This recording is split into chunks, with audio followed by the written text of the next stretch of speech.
sa 32 Reliance Novaliches, Quezon City. Ang page po namin kay RJ E-Bike Shop and Warehouse Electric Bike.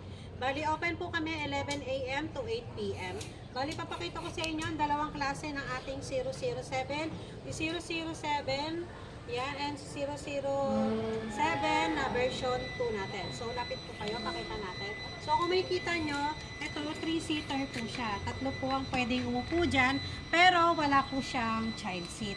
Ang specs po nito, 1,000 watts ang motor, and naka 800 watts ang controller, and naka 48 volts, 20 amperes ang kanyang battery, and ready to upgrade hanggang 60 volts, 20 amperes lead acid ang kanyang battery.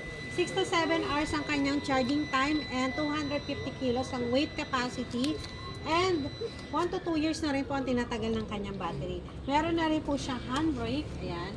Ito si ating 210 yan. Ang tawag dito 210. Ayan, meron siyang handbrake and limited edition ng kanyang mga kulay. Kung makikita nyo. Ito si chameleon color. And meron siyang foot brake. Ayan, may foot brake. And meron siyang disc brake na sa harap. So, pakita natin. Disc brake na yan sa harap. Ayan, disc brake na yung kanyang harap. And may basket siya dito sa harap. May basket siya dito sa harap. And LED na ang kanyang headlights. Ayan. LED ang kanyang headlights. LED ang kanyang headlights. And may signal light sa kaliwat kanan. Ayan. And may busina. May drive and reverse. And meron siyang speed mode.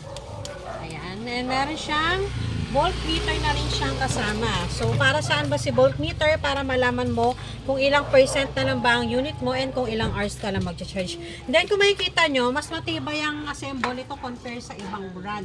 Kasi naka 1,000 watts na rin siya. And, kung makikita mo kanyang assemble dito, quality na yung kanyang assemble. Kasi makikita nyo sa ibang brand, nakapalibot dito yung bakal. So, ito hindi na.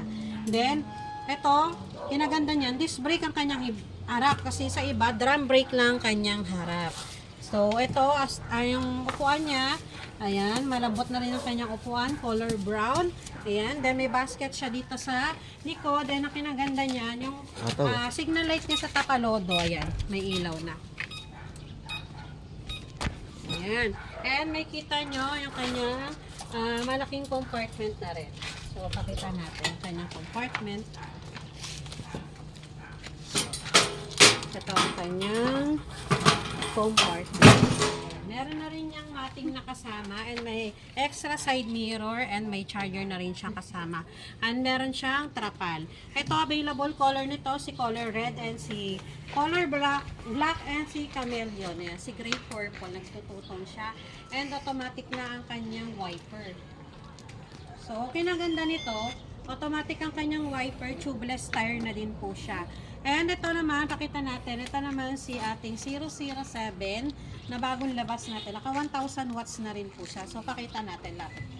Ayan. Ito, naka 1,000 watts na ang kanyang motor. Naka 800 watts ang controller. Naka 48 volts, 20 amperes ang kanyang battery. And upgradable siya hanggang 60 volts, 20 amperes na po siya. And kung makikita nyo, disc brake na rin po ang kanyang harap. So, sa iba, ulitin ko, drum brake lang ito, disc brake na. So, mas matibay na po ang kanyang preno. And ito, meron na rin siyang voltmeter. And ito, pinagkaiba nito sa 210 natin. May child seat na siyang kasama. So, si 210 walang child seat. Ito, may child seat na. And mas cover yung harap niya. Kung makikita nyo, mas cover siya. And mas malaki yung kanyang leg room. So, yan. Pakita lang natin dito sa baba. Ayan, kung makikita nyo, mas maluwag yung space niya dito. So, mas komportable ka. Then, yung compartment niya, meron din.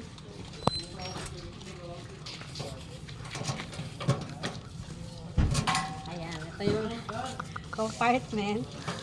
Ito, pakita natin. Ayan. Ayan yung kanyang compartment na malaki rin. So, yung compartment ito, mas mahaba yata ng konti yung compartment ito compare kay 210. So, pinagkaiba nito sa ibang brand kasi 1,000 watts yung specs niya, same lang, pero ayun, kinaganda nito, may child seat siya, saka stainless yung kanyang mga tapalodo. Pakita niyo yung tapalodo. may kita nyo, stainless ang kanyang mga tapalodo. Size 10 na yung gulong niya, tubeless star, and naka-disc brake na rin po yung mga unit natin. So, mas matibay na ang kanyang preno. So, ulitin ko, sabihin naman po natin yung kanyang price. Ayan. So, ito, ang price ito ni 210, pakita natin. Ang price ito 210, ito, 210, 35,500 only. Pick up price po yan. May trapal, may voltmeter, may extra side mirror, automatic wiper, naka-disc brake na. 35,500 only. And ito, si 007 natin, na version 2 na, naka 1,000 watts na rin siya. Ito, bibigyan na po namin siya ng 37,500 only.